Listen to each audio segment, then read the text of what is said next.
Good afternoon, a happy Easter to you. You're welcome to Midday Live. And in this Easter Midday edition, let's start with our headlines now. Commission of Inquiry into creation of new regions embarks on third and final phase of consultations.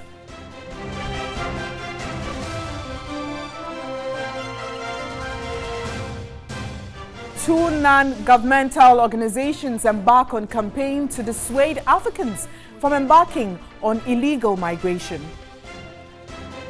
Nationwide campaign against malaria launched in the Volta region. And on the international front, thus International Criminal Court takes custody of Mali jihadists wanted for destruction of ancient mausoleums in Timbuktu.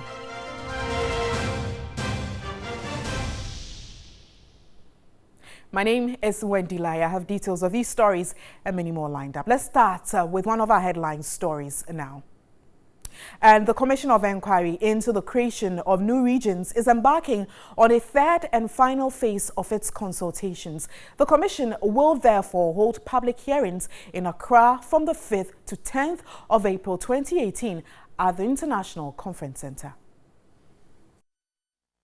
The Commission of Inquiry into the creation of new regions commenced work after its inauguration by the President on the 19th of October 2017. Stakeholders from the Bunahafo, Western, Volta and Northern regions presented their petitions to the Commission in Accra in camera as part of the first phase. The second phase was held in the regions from which the petitions came from. The public hearings are to afford those who are unable to appear at the regional public hearings but who still want to make submissions to the Commission an opportunity to do so. Any member of the public who wishes to do so may submit memoranda to the Commission by forwarding hard and soft copies to the Secretariat at the Osu Castle in Accra or via email commission@oop.gov.gh before the close of work Friday, April 13, 2018. And in the Easter season, they spend hours on the streets of Accra surviving storms of life. Some have been neglected, ostracized, and beg for alms to make ends meet. Stanley Nible throws the searchlight on the plight of the less privileged here in Accra. Streetism is a phenomenon that hampers the physical and psychological development of children. The growing trend has been attributed mainly to parental neglect, deviant behavior, and child abuse. At the Opebia area, Kaukudi, Tema Station, and the Accra City Hotel Enclave, it is not uncommon to find children on the street begging for alms while others engage in wiping windscreens of vehicles for pittance. Mothers, the aged, and persons with disability are not left out as they move dangerously in between street lanes begging for alms. These less privileged persons have something to smile about during Easter. Philanthropists, in the spirit of the season, provides temporary hope for the destitute.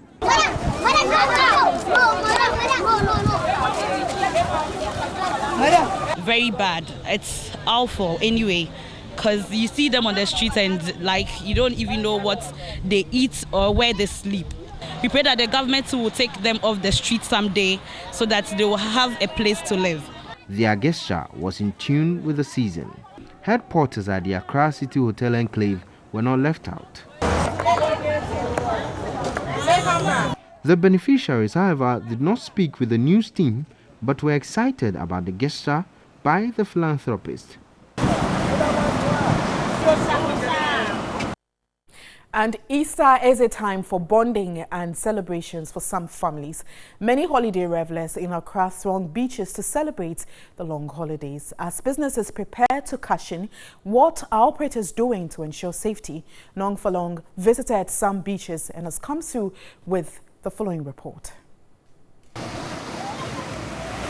The beaches are a popular destination during holidays in Accra. Many public beaches are often filled to capacity. A few years ago, tragedies were common on our beaches, especially during the holidays. In recent times, measures have been put in place to ensure celebrations are free of tragedy. At the Tawala beach, the scene was lively. We are down here to play! Head of operations of Labadi Beach, Afutu Ni Kwe, tells us although they have their own private security, they are joined by several state-deployed officers to make sure swimmers and merrymakers observe the right safety procedures. Among the security personnel observed were lifeguards, the National Disaster Management Organization personnel, the Ministry of Defense, and the National Ambulance Service. I'm from the National Ambulance Service. Ministry of Defense. Ministry of Defense. Yeah, why are you here today? We are here to give protection and also to provide lifeguard to people having fun. Before they will come, we scan the water so that we know where is good, where is no good. So if you watch, I have the red flag and the white flag. So you know from the red flag you are going to danger zone. So we have to swim at the middle of the white flag. Personnel of the Ghana Police Service were also present, especially at entry points. You're still watching Midday Live. To one of our headline stories, and two non-governmental organizations have intensified campaigns to end illegal migration in Africa. More than 4,000 African migrants have died in the last 4 years attempting to cross the Mediterranean Sea to Europe. More Africans continue to leave the continent through illegal unapproved routes to Europe in search for better living conditions, but majority of these immigrants perish in the course of their voyage, either in the Sahara Desert or on the Mediterranean Sea.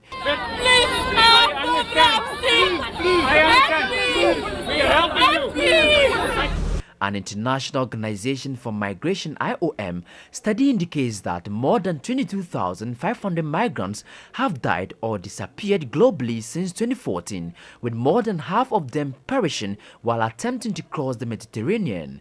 The study also indicates that during the first 5 months of 2016, 205,858 migrants reached Europe via the Mediterranean, with 2,512 dying in the process.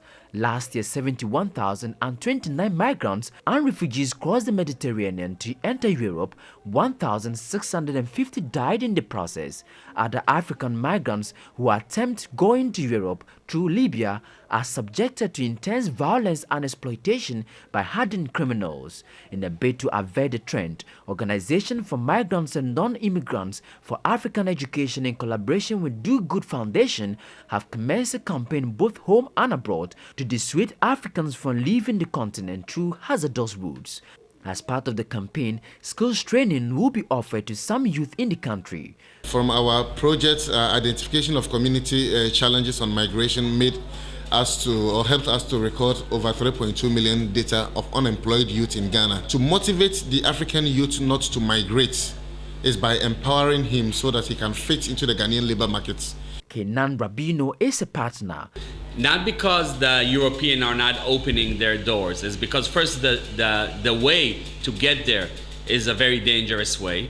And when they get to the countries, not all Europeans are opening the doors, and then they are illegal, and then they have all that problems. So this is a real big issue. So first we need to tell the young people the dangers of it. The collaborating organization will require African governments support to effectively make impact on the illegal migration.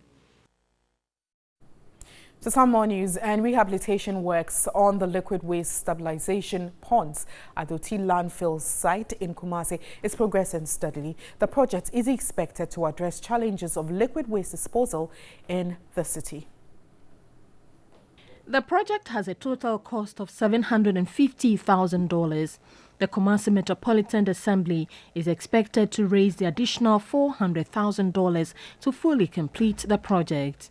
The Water and Sanitation for Urban Poor, an NGO, has facilitated the construction of the waste stabilization ponds destroyed 4 years ago. Kumasi Metro Director of Waste Management, Prosper Kotoka, explains the importance of the project. We are also expanding the facility to ensure that the quality of effluent that is finally discharged will meet the standard set. In terms of expansion, we are adding headworks where fecal sludge will be received from the cesspit MTS. He said the Assembly is seeking additional funding of $405,000 for the second phase of the rehabilitation. And now to agriculture. The Food and Agriculture Division of the Techiman in the Wunafu region has introduced a new variety of France dwarf or short maize, which is more resistant to hard weather conditions as compared to the locally made Ghanaian maize. Now, the France dwarf maize, according to the director of the Techiman Food and Agriculture, grows faster with much quality maize cobs. Here's a report by Johnson Tichi. The director of the Techiman Food and Agriculture, Dr. Eric Semeni, urged farmers to be ready for the new French maize variety to enhance higher production. He said they are now coming to quantify the differences between the locally Abriwabedi maize and that of the newly introduced France maize after being harvested. The planting distance of the France maize is 4 feet between rows and 1 feet between plants. However, when the Abriwabedi type of maize is planted with the same planting distances, it can't produce any better yield and therefore needed more planting spaces. Apart from the yield of the France maize, it can also withstand high wind speeds since it is a dwarfed type. When the two are compared, the France maize grows faster and dries early for harvesting, as you can see clearly from the experimenting farms. The French maize takes the maximum of 8 weeks to mature for harvesting, while the Abriwabedi takes over 10 weeks to mature. The director of Techiman Food and Agriculture, Dr. Erica Semeni, explains why farmers should be engaged in the France maize cultivation in order to sow 3 times in a year at the Kani agro irrigation farming land. Nowadays, because of the climate change, if you fail at the first week of September, you are in trouble. So all the for food security purpose, all these are possible. So that at least end of September, if you should go in for this variety, as we are seeing, as against our own Obatampa, of late up to now, Obatampa is somehow serving as our early maturing type of maize. Dr. Erica Semeni again cautioned farmers strongly against the fall army worm, which he said needed to be controlled early on their farms. The Techiman Food and Agricultural Management Information System Officer, Akuno Gestin, challenged the farmers to accept both improved seeds and the modern methods of cultivation to enable them face the challenges of climate change. Now to healthcare, and a nationwide campaign that Sleep Under a Treated Net for a Good Life has been launched in the Volta region. 15.5 million treated bed nets are to be distributed across 9 regions during the campaign period. The Upper West region is exempted due to the indoor residual spraying program. Malaria continues to afflict many, with developing countries worse affected despite interventions for decades. Although the use of treated mosquito nets remains a crucial component of the fight against malaria campaign, some people are yet to embrace it.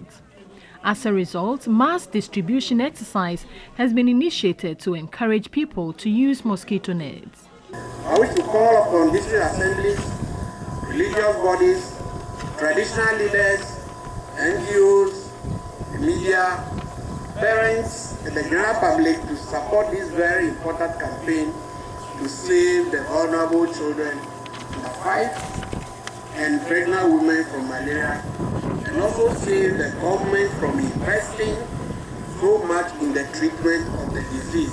In a bid to achieve universal coverage of the long-lasting insecticidal nets LLIN program, treated bed nets would be available in many households. Over 2.2 million registered people across 25 districts are expected to benefit from over 1 million treated bed nets allocated to the Volta region.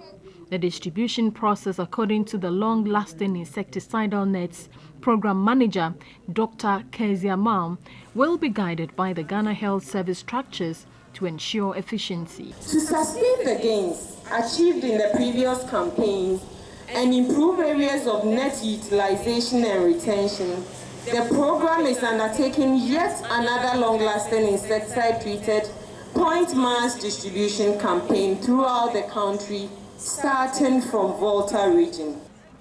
Dr. Mam appealed to community leaders to mobilize and sensitize their community members towards the ultimate goal of eliminating malaria. Away from health, Sundays have become a field day for hawkers around the Kwame Nkrumah Circle interchange and Tudu area here in Accra. Now, barely 1 month after the Accra Metropolitan Assembly decongest the area, traders are back.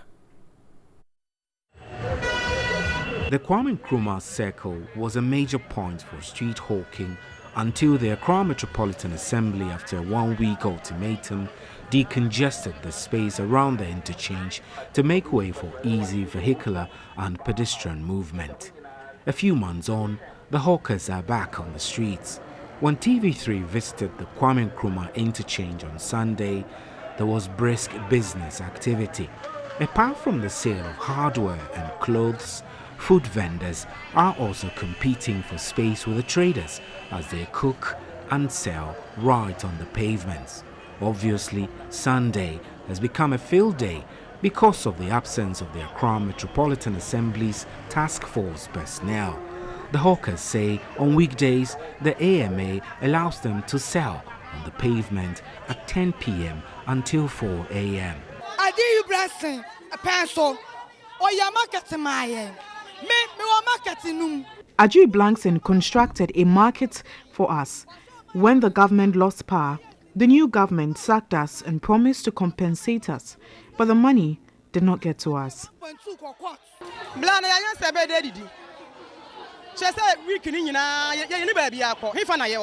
How can we survive? We don't have anywhere to go to. I also come here at night. On Sundays, they allow us to work here without any disturbances. Godwin Ademefi said after the ban on illegal mining, he has ventured into this retail trade, which fetches him bigger sales on Sundays. I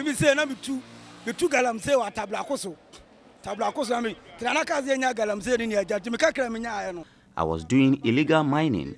After the ban, I moved to Accra, but I don't have a shed, so I come here every Sunday.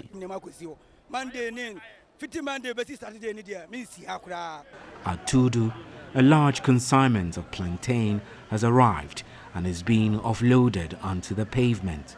Perhaps the popular adage, when the cat is away, the mice play, is apt in the story between the law enforcer and the hawkers. This is Midday Life. Culture, as defined, is a way of a group of people and how they live. Now, this comprises their language, festivals, belief systems, and even the type of food they eat, among other peculiarities. Their hunters, predominantly found in the southern part of Ghana's western region, have a special delicacy cherished by the indigenes and quite popular in other parts of the country, even going beyond our borders to La Côte d'Ivoire, from S and an hunter heritage. Foam, as the hunters call it, is made from milled corn. The corn is sent to the mill to remove the tester. It is then soaked in water overnight before it is again sent to the miller to come out with a fine and smooth corn dough. The process of preparing foam continues as the dough is kneaded in a basin before it is sent to a boil under a normal temperature but half cooked. After that, the half-cooked dough is collected again into a basin to cool. Like Madam Mary Coffee, popularly known as Auntie Asso, a native of Apoa in the Hunter West municipality, who operates a popular foam joint around the Takoradi Central Business District. She does the preliminary preparation at home and then brings it here to finish it up. Over here, she molds the half-cooked dough in a circular motion and then uses her thumb to make a hole in it before she puts it in a saucepan on fire which already contains boiling water. She does that continuously and then covers it to boil under a medium heated temperature. When it is cooked, she collects them into a mortar and pounds it. The pounding takes a while depending on the quantity and the size of the mortar. Intermittently, she adds some of the boiling water to soften it. Salt is also added for taste. When the expected texture is achieved, She then dishes the fine cooked and hot pounded fom and then wraps it with treated leaves. The fom ready now is beautifully displayed to attract her customers. Auntie Aso has been a fom vendor most of her life. Fom edumano. Manye eduma bia. Ana ma shas ma ya no me de bodu. Mriya mu mi. From work, I never did any other work apart from cooking and selling from. I learned it from my mother, so after my mother stopped, I started operating from this joint, and I have been doing it and used the proceeds to take care of my children's education. I made ma ya, my dash more from mama what I am paying for. Fom, like most Ghanaian dishes, can be eaten any time of the day, be it breakfast, lunch, or supper. These customers decide to eat fom for breakfast. I'm there. Yeah, they are more fine. They are more and Fom is a good food. It is also fine. You feel good after eating and makes one live longer. They are more a dear man was be. Oh yes, but now no you do. It is a kind of food which is heavy and it does not easily digest.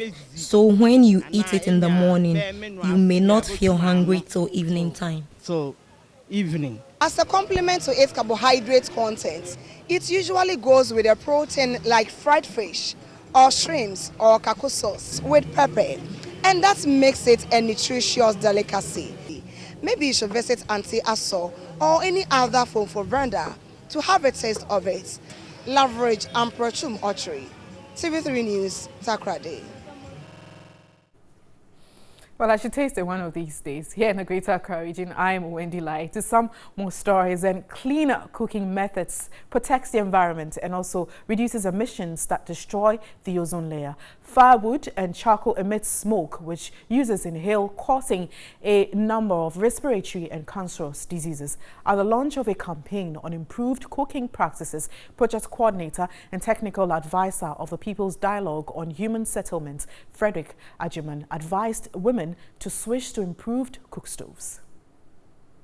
Globally, 3 billion people rely on solid fuels to cook, causing serious environmental and health impacts that disproportionately affect women and children. Household air pollution from cooking kills over 4 million people every year and sickens millions more. The traditional stone fire pit and coal pot use a lot of firewood and unsafe fuels which expose users to dangerous fumes. In view of this, the People's Dialogue on Human Settlement and the Ghana Federation of the Urban Poor embarked on a campaign to promote energy-saving cooking practices as well as positively influence women to use improved cook stoves. So the idea is to make sure that we improve the livelihoods of our women and our children. Is to also help in our STEM towards reducing deforestation, and to also link it to SDG 7, which is to create access to sustainable energy for all.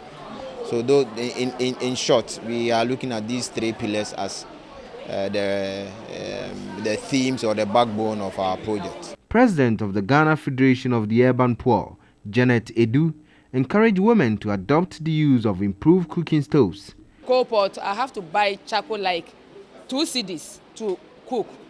But this one, if I buy charcoal 1 cedi, some will be left. Chief Resilience and Sustainability Advisor at the Accra Metropolitan Assembly, Desmond Appiah, pledged the Assembly's support to ensure household pollution is reduced. We are extremely excited because this is putting out alternative sources of things that we're already doing. I mean, if you tell people that using the firewood and the like is causing them has health implications, and you are not offering any alternatives, it's difficult. The improved stoves include biomass stoves, cook clean stoves, and biofuel gel stoves suitable for the secular, urban, peri-urban, and rural community. You're still watching Midday Live. We have more shortly. Do stay.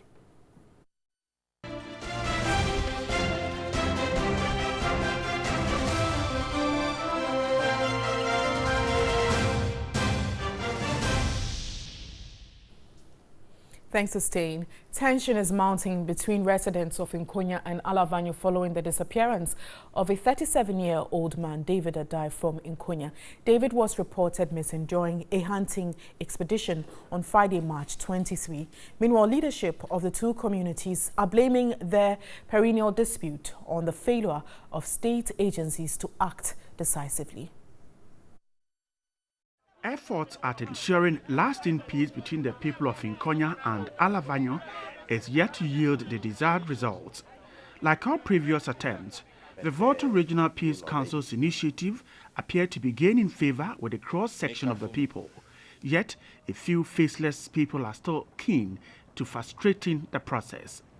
It was first the case of a 62-year-old George Akoli from Saviefe, who is yet to be located after reported missing during the Sasadu festival hosted by Lavanya Kweme in November 2017. The people of Lavanya immediately linked the incident to Konya. They claimed the victim, George Akoli's phone, was used by one Lucifer from Konya to call his relative, indicating the victim had been abducted in Konya. It took the intervention from the Volta Regional Peace Council and other well-wishers to calm tempers. Unfortunately, peace was sustained for only 4 months. In what many would consider as tit for tat, an Konya man is reported missing. The victim, 37-year-old David Adai, reportedly went on a hunting expedition in the Konya forest together with 6 others on March 23, but failed to return. David's fiancée later that evening received a call when an unidentified voice told her David had been captured in the bush. The Volta Regional Police has confirmed the incident and has commenced investigations. This has dealt a big blow to the ongoing peace process by the Volta Regional Peace Council. All that we have been saying all this year is your cooperation. Whatever we have, if there is no cooperation from both sides, nothing can be achieved. So we are asking for your cooperation. But the two communities are blaming the state for their woes.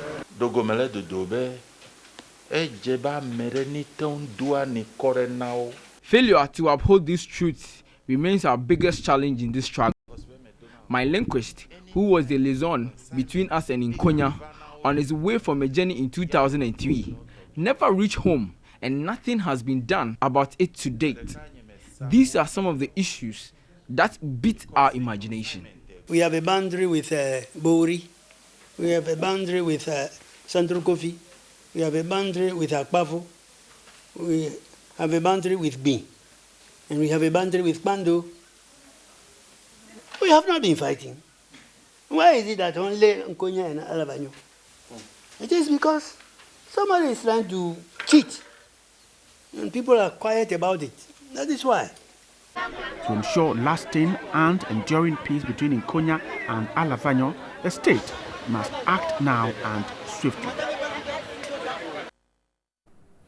To some other stories, and mangroves play an essential role in West Africa's coastal fisheries, which contributes $400 million annually to the regional economy. However, overexploitation of mangroves along the Cobra estuary in the western region is threatening fisheries and livelihoods of inhabitants. 115 hectares of mangroves along the river has been degraded, exposing the river and other aquatic resources to climate conditions.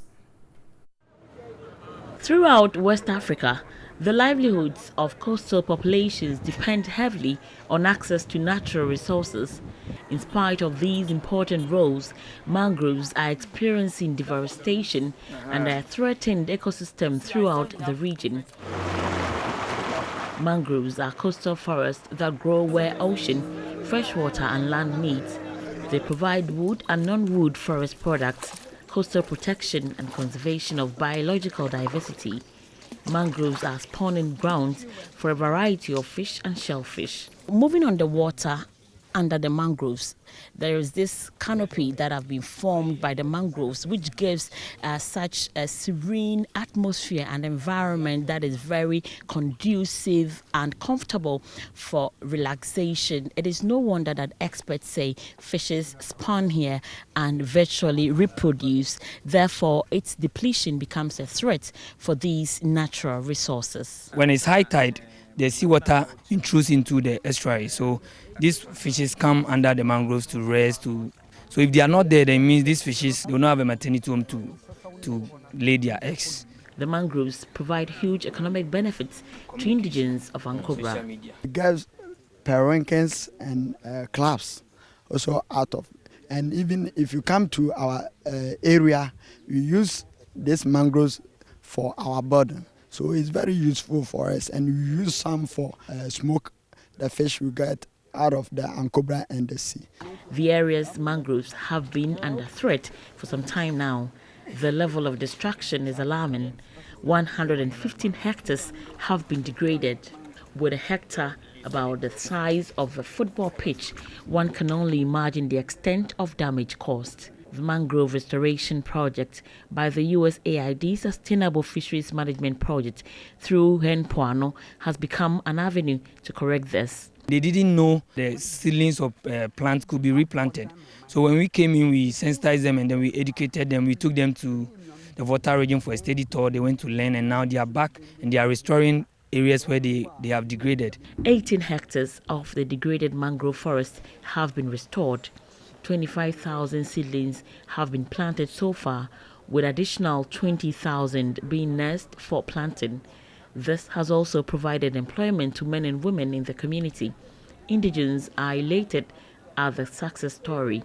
We get much streams over here, but past 5 years, we lost that one. But currently 2 years now, we saw some difference because of replanting of the mangroves. We got streams last 2 years, very huge over here. So you've seen difference. The depletion and its consequences on fishing in the country will have dire socioeconomic consequences as well as ecological implications. It has become imperative that local authorities strategize to sustain this project. We are working with the district assemblies to formulate bylaws, to regulate harvesting of this wood.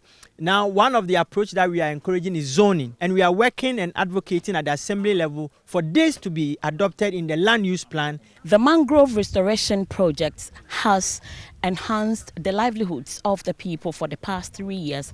It is also adding on to the efforts by the country in rebuilding the depleted fish stock. But there is the need for local authorities to formulate bylaws and other regulations to regulate and manage the manner in which the resources are harvested as we fight to sustainably manage our fish stock. Catherine Frimpoma, TV3 News, and Cobra, Western Region.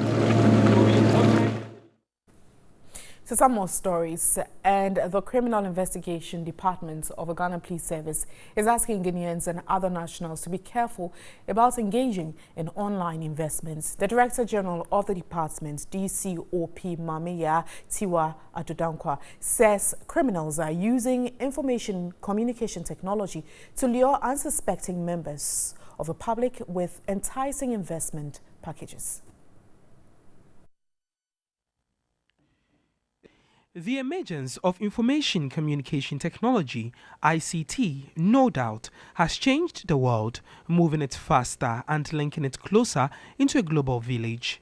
Yet, the same ICT has become a double-edged sword, being used by criminals to take undue advantage over unsuspecting people. The latest in cyberspace crime in Ghana is the investment scam, which the police CID says is fast robbing many of their financial resources. Just like fraudulent microfinance cases, the cyber investment scammers advertise high-yielding investment purposely to dupe unsuspecting would-be investors. The scammers invite people to join an investment scheme which promises unusually high returns, and online accounts are open for interested persons. Investors make deposits into these accounts either through their banks or through mobile money merchants. They are able to log into their accounts and track their investments, and you can see the investment growing every day. After some time, when you try to log in, you can't find it, and it tells you that this website is undergoing repairs or something, and you might think it is a technical challenge. The Cyber Fraud Unit of the Police CID says it is investigating scores of complaints of investment scams since January this year. Since there's no physical address to which the scammers can be traced, investors lose their monies with no hope of retrieving their investments. Several unsuspecting people are falling victim to this. Let us be cautious about investment schemes which promise unrealistic returns. Speaking at a closing section of a 6-week detective training course in Accra, the Director General of the Department, DCOP Mame Tiwa Adudankwa, called for collaboration with relevant agencies. Another one that is also coming up is the back-to-back, where a friend invites you to deposit money and other things. People are using all kinds of schemes to defraud unsuspecting victims. When you suspect anything, report to the nearest police station and we will help you. Head of National Crime Agency at the British Embassy in Accra, Neil Abbott, urged the police in Ghana to use their knowledge to deter crime. You try your best. The world is getting smaller. Technology is getting better. Criminals are always one step ahead. Use your skills, use your training. Remember the alphabet, A, B, C. Assume nothing, believe in nothing, check everything. 76 investigators, including personnel from the military police and immigration, took part in the intensive training. And pot makers at Vume in the Volta region have urged government to incorporate the pottery industry into the one district, one factory policy. This, they believe, will help generate employment opportunities and boost economic growth.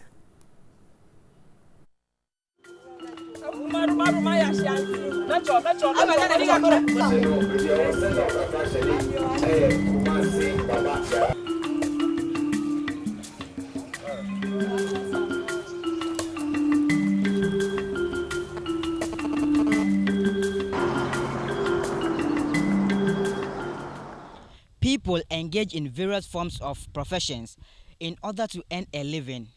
Pot making is one of such professions for the people of Vume, a community in the South Ton district of the Volta region.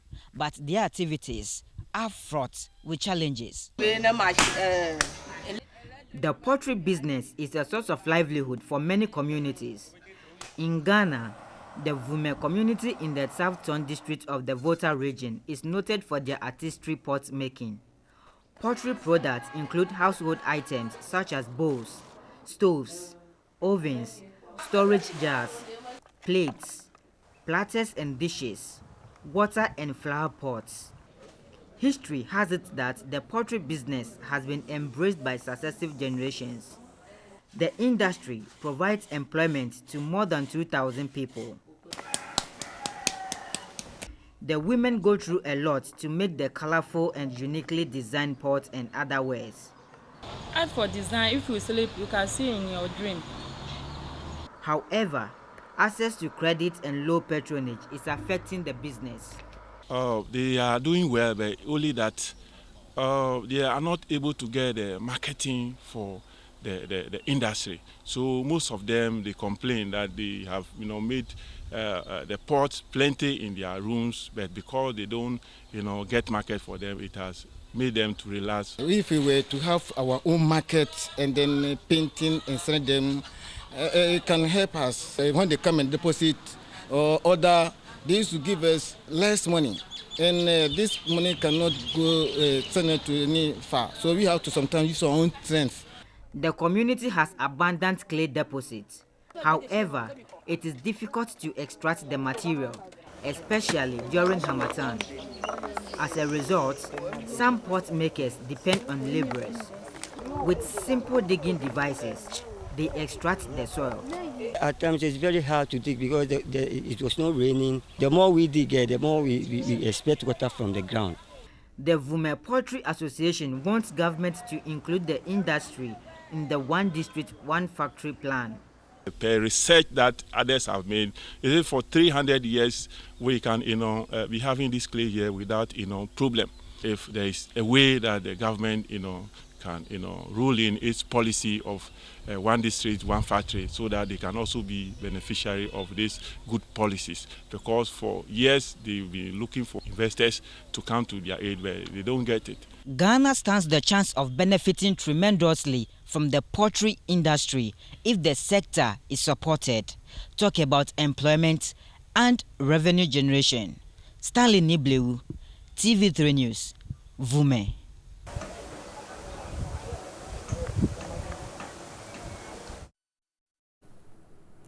To more stories, and 13 years ago, Yoku Adenchi was diagnosed with autistic spectrum disorder for years. His parents lived in self-denial, praying and hoping for a divine intervention. Eventually, his mother had to give up her lucrative job to take care of him.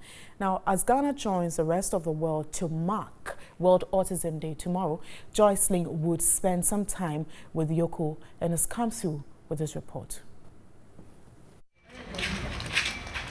The birth of a child marks a new chapter in one's life and brings much excitement to the parents.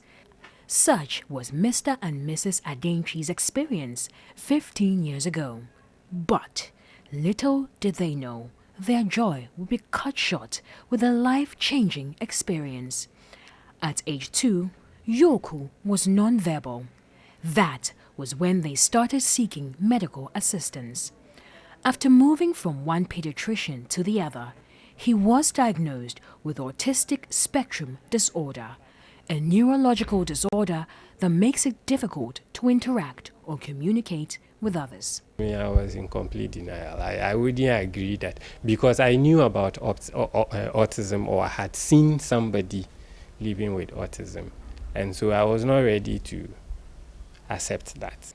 According to them, raising an autistic child has been financially, mentally, and emotionally demanding. Tough, tiring. It's a whole challenge, trying to unearth whatever talent he has. The facilities are not there. And they also entreated parents with special needs children not to hide for fear of stigmatization, but to seek support. Some get better. Some grow to do certain things for themselves and they become a little bit more independent. But hey, it is taxing. The Autism Ambassadors of Ghana are optimistic the introduction of the Autism app, which provides a picture exchange communication system, an awareness platform to learn more about the disease, would promote education about autism. Is in line with the UN Sustainable Development Goal number 3, that is good health and well-being, number 4, which is quality education, and number 10, that is reduced inequalities. Yoku's parents, Mr. and Mrs. Adenchi, want government to assist the few autistic centers in the country with resources to provide guidance and training for persons living with the condition. You're still watching Midday Live. Do stay with us.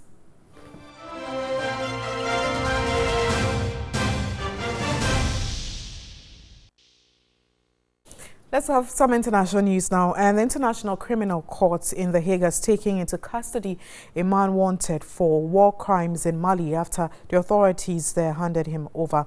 Al-Hassan Abdulaziz Mohammed Mahmoudou headed the Islamic police in Timbuktu when it was under the control of jihadist militants 5 years ago. He is accused of victimizing women and girls by approving their forced marriages to Islamic fighters.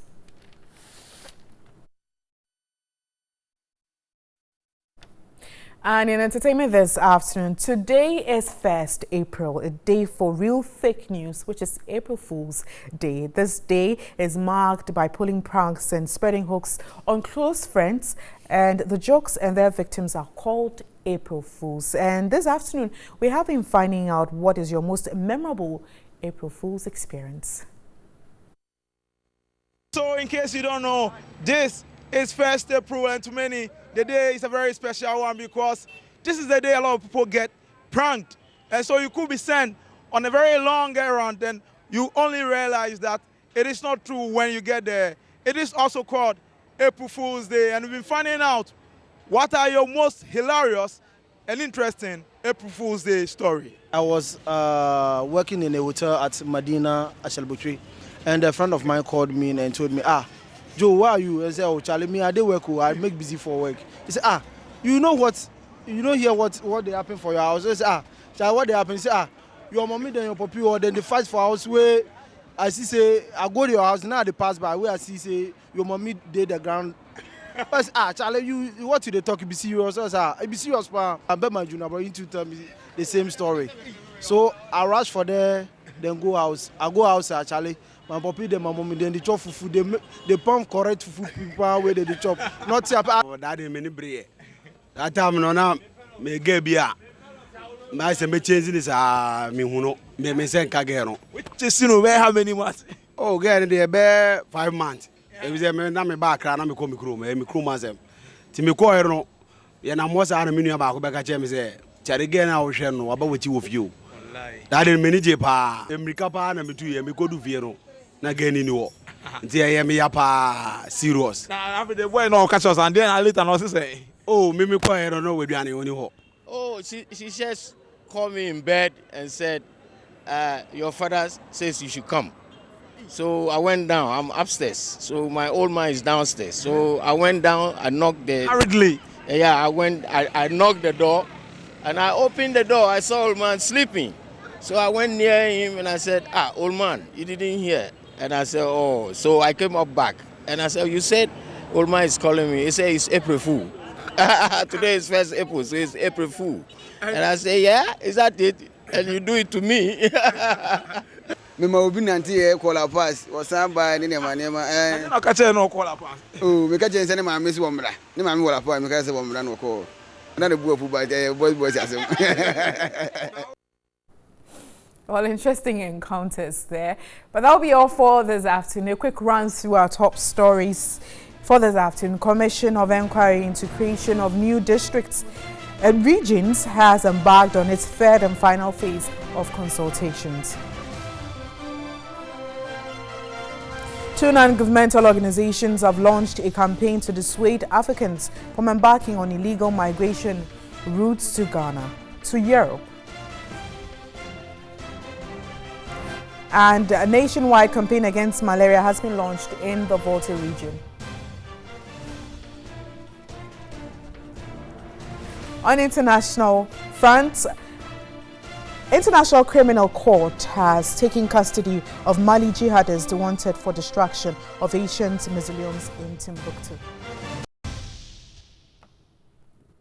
So that's all. My name is Wendy Lai. Do enjoy your 1st April and a happy Easter to you. Enjoy the rest of our programs. Good afternoon.